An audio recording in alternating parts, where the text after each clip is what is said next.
not gonna have my husband. I How you're not gonna have me? Like, you don't always come to my stuff.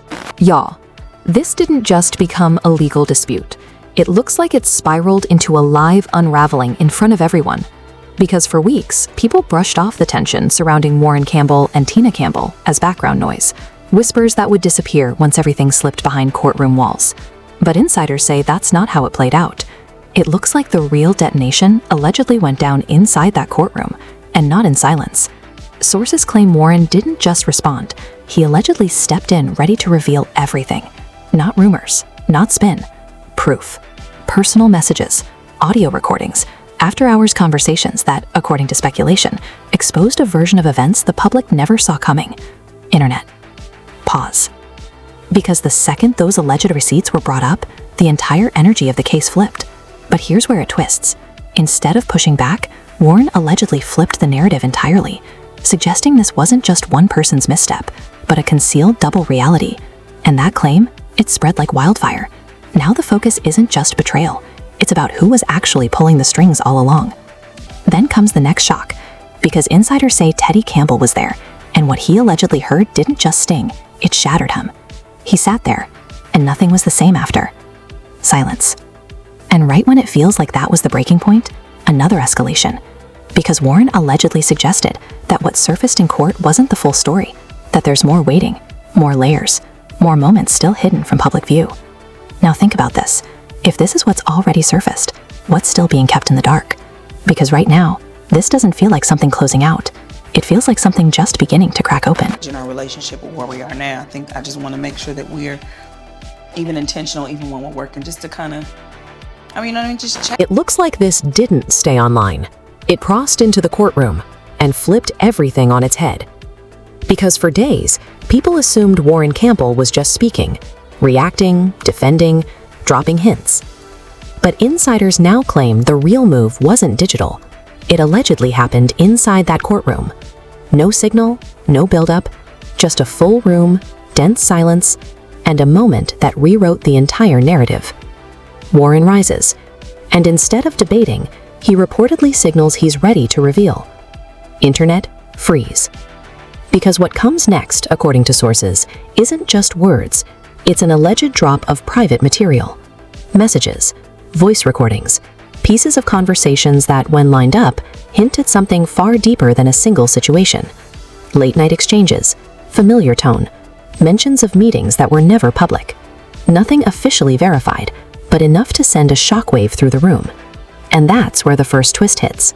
Because the second something enters a courtroom, even as an allegation, it starts to feel more real than anything said online. Then the pressure builds. Instead of calling it a mistake, Warryn allegedly reframes the entire situation. This wasn't one moment. This was a double life. That line lands heavy, because now the story isn't just about if something happened, it's about how long it may have been unfolding. Two timelines, two versions of reality, one carefully crafted image. And suddenly, everything feels unstable. That's when the focus shifts to Tina Campbell. According to insiders, she doesn't respond right away. No visible reaction to settle the moment, just silence. Seconds about 2008, because we didn't feel connected. If you don't connect, then... And that silence, it starts getting decoded in real time. Some read it as control, others call it calculated. Some take it as quiet confirmation. And once silence becomes part of the story, it starts amplifying every assumption around it. Then the second twist hits, because sources claim Teddy Campbell was there, and the impact on him becomes its own storyline. No big speech, no public reaction, just a visible shift. A reaction that, according to observers, looked like everything hit him at once. And that moment spreads just as fast as the alleged claims themselves. Because now this isn't just about two people, it's about something bigger starting to break. Then comes another escalation, because Warryn Campbell allegedly doesn't stop at what's already been mentioned in court. He hints there's more. More messages, more context, more material that hasn't surfaced yet. And that changes the entire energy, because now the audience isn't reacting to what's already come out. In 2013, where infidelity rocked the core of the family. It's all on you, Teddy. They're bracing for what might surface next. That's when curiosity turns into full investigation. People begin digging through past interviews. Old footage gets re-examined. Moments that once felt harmless start to look different under a new lens. And once that shift begins, the narrative starts expanding beyond control. Meanwhile, insiders claim the situation behind the scenes is getting more complicated. Legal pressure rising, private conversations falling apart, different sides preparing for outcomes that may not match at all. Because when multiple versions of a story exist, resolution doesn't come easily, it fractures. And that fracture becomes visible. One comment going viral sums it up. This isn't just exposure, it's unraveling. Because unraveling doesn't hit all at once. It happens in layers. One claim leads to another. One reaction triggers more silence. One silence creates more questions. And the longer clarity stays out of reach, the deeper it pulls people in. But the most unsettling part? According to speculation, what's been referenced so far may not be the full picture, not the full timeline, not the full context, not the full story. Which raises a question no one can answer yet. If this is what's already reached the courtroom, what's still waiting to come out? Kid, I filtered everything through it, everything. So when loneliness showed up in my marriage, I went back to the old Ted. Wow. That's exactly how It looks like the courtroom moment didn't resolve anything. It triggered a second phase. Because the second those alleged messages were brought up by Warryn Campbell, the attention shifted instantly from what was said to what else might exist. And that's where it starts getting complicated. According to insiders, the material referenced in court may only be a fraction of a much bigger timeline. Not one exchange, not a one-off situation, but a pattern. Late-night conversations, ongoing contact, moments that on their own seem harmless, but together start forming something more layered. Nothing confirmed, but enough to raise questions that aren't fading. That's the first twist. Because now the story isn't about a single allegation, it's about duration. How long was this allegedly happening? When did it begin? Who knew, and at what point? And once those questions enter the conversation, everything starts getting re-examined. Old interviews resurface, past interactions get reinterpreted, even neutral moments begin to feel different under the pressure of new assumptions. Meanwhile, Tina Campbell remains mostly silent publicly, and that silence keeps shaping the narrative in unpredictable ways.